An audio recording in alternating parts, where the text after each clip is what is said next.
And the Friday trading session is underway. The Dow Industrials off 130 points here right out of the gate. Let's bring in Amanda Agati. She is PNC's Chief Investment Strategist. And as usual, we have Jared Blickery and Brian Sozzi with us.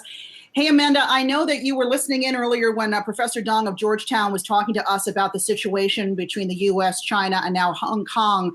He believes things are going to get worse before they get better. How are you looking at the markets given that backdrop right now? Are you changing things in your portfolio because of what's happening there? Well, we're not making any changes as a function of what's going on yet, although we are watching it very closely. In our view, this is not simply the 2018 and 2019 kind of tit for tat trade fight. There's something much bigger, kind of more geopolitical in terms of a fight for dominance kind of going on here. I think what's sort of interesting, though, is that perhaps Trump is dusting off the playbook from the last couple of years, whereas when the market kind of gets to a peak level, or let's say in this case, more of a position of strength, he really drums up anti-China or trade-related rhetoric. The flip side of it, though, is that it does seem as if China is trying to seize an opportunity here while we're still very much dealing with COVID.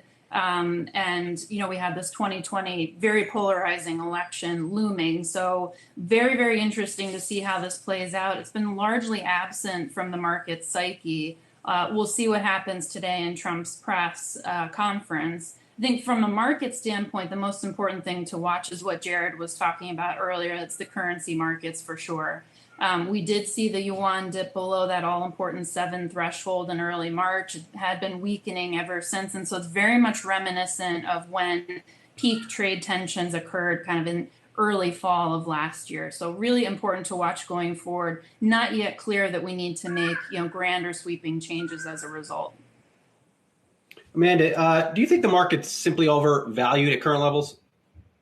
Well, this is a topic that we've been talking about a lot lately. With the forward PE on the S&P 500 around 21 times, you have to think that the market is getting a bit ahead of itself here, particularly that we're not out of the woods yet as it relates to COVID. Again, the election is starting to kind of come into focus, and what's going on with China in the background. It does feel as if the market is a bit priced for perfection here. That is, there's an assumption that we're going to flip a switch and go right back to business as usual or a new normal. And we know that's not the case. And so even when you look at the smaller capitalization names, that's actually where there's more severe stress, I would say, from a valuation standpoint. Mid and small caps are sitting at all-time highs on a forward PE basis, and yet leverage is near or at all-time highs as well. So really more concerned about kind of the smaller end of the capitalization spectrum. But let me be clear, I'm not bearish necessarily here.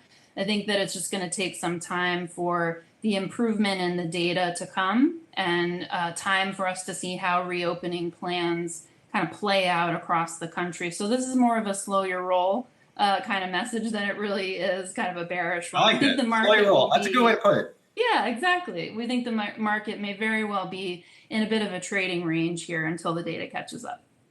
Yeah, we're going to slow our roll here. It's Friday after all, Amanda.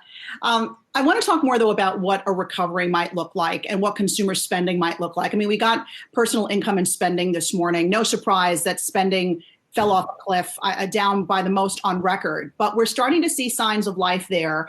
And also job losses, while still staggering, are coming off their highs. So are you seeing sort of light at the end of the tunnel? And what's your expectation for spending versus saving as we come out of this? Well, two really important variables. It's so hard to gauge with a high degree of certainty on both of those. I'll start maybe with the job side of things. From a second derivative of rate of change approach, we're definitely seeing improvement there. The challenge is, as you said, we're still at pretty horrific levels in terms of job losses. And so the market is focused on the improving rate of change. We're kind of focused on how much is the fiscal stimulus kind of distorting or masking the potential for more significant or structural job losses once these programs start to roll off. Apparently there will be, some talk or another package in terms of re-upping some of those components of the package. So we do think that that will be a buffer, but I don't think we have a clear view yet necessarily on what the path forward for jobs looks like. And case in point is Georgia. They're basically reopened now. We've seen an improvement there in terms of claims, but it's still the fourth biggest in terms of states. And so a bit early to say for sure. Very interesting to see as we move through the summer kind of what happens with the stimulus and ultimately whether we see some more structural job losses crop up. That is, people just decide not to reopen. We don't think that that's necessarily our base case, but we do think that there's quite a bit of stress still in the smaller end part of the spectrum. In terms of the consumer, nothing surprising in the April numbers in terms of spending. There was a bit of a pull forward, we think, in February and March as the concern around a lockdown loomed. So you bought a big screen TV or a Peloton perhaps ahead of going into a lockdown. Not a lot of spending in the month of April other than just kind of the basics. Food was, I think, the only positive category. So consumers are still spending, but they're only really spending on kind of that bare minimum, what they need for while they're hunkered down. I do think that we will start to see that loosen up, but it's still, again, very early days as, even though all the states are now in some form of reopening, it's just so early to say how quick that snapback is going to occur in kind of the bigger ticket discretionary purchases. We do think it'll come. The consumer has absolutely gone into this scenario from a position of strength. We had very high savings rates that went even higher. So we do think that for the most part, national saving rates are suggesting consumers are still in a position of strength, but the longer this goes on, the more challenging it's going to be for the consumer backdrop. All right, I see we turn mixed now, Jared. Looks like FANGs are having a pretty good morning, but bank stocks and travel stocks are among the losers. Yeah, we can see looking at the NASDAQ heat map, most of the FANG stocks in the green right now. Facebook, a notable exception, under pressure yesterday as a result of President Trump's executive order. But just sorting by performance here, we're going to see kind of the reverse of what we were looking at earlier in the week, where retail was outperforming along with travel stocks. We can see in the lower part, Ulta Beauty's down 3% after reporting earnings. American Airlines down 3% as well. Just looking at the Dow, as you said, bank stocks are really weak this morning. JP Morgan is down about 1.3%, but you can see its gains from earlier in the week kind of buoying it. It's up 9% over the last few days. Caterpillar's under pressure here as well. Industrial stocks trending down. Boeing's down 2%. And energy is the biggest loser with crude oil off a few percentage points. Exxon and Chevron both down, not quite 1% yet.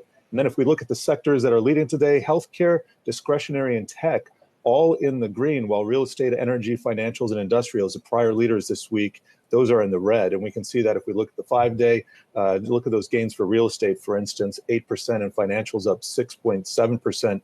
XLF, by the way, broke through its April high, and we can see that on a year-to-date basis right there. So that was an important breakout, but we don't want that to become a false breakout. Still looking for broad-based leadership here, Alexis.